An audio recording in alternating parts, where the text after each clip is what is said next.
F1 raise car එකක් පාරට බැහැලා වගේ ඇහෙන අහන වාරයක් පාසා ඇඟේ හිරිගඩු පිපෙන ඒ අමරණීය සද්ද මතකද?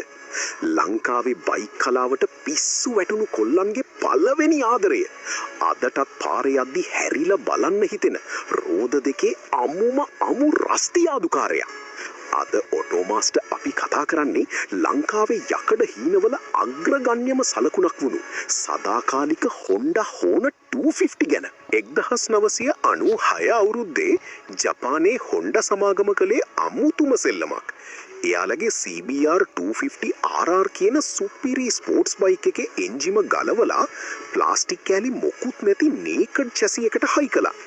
ඒ විතරක් නෙවෙයි මේ පොඩි 250cc බයික් එකේ පිටුපසට දුන්නා අඟල් 17ක දැවැන්ත 180ක් මහත ටයර් එකක්. මේක දැක්කම ඕනම කෙනෙක් හිතුවේ මේක 600cc හෝ 1000cc ලොකු බයික් එකක් කියලා.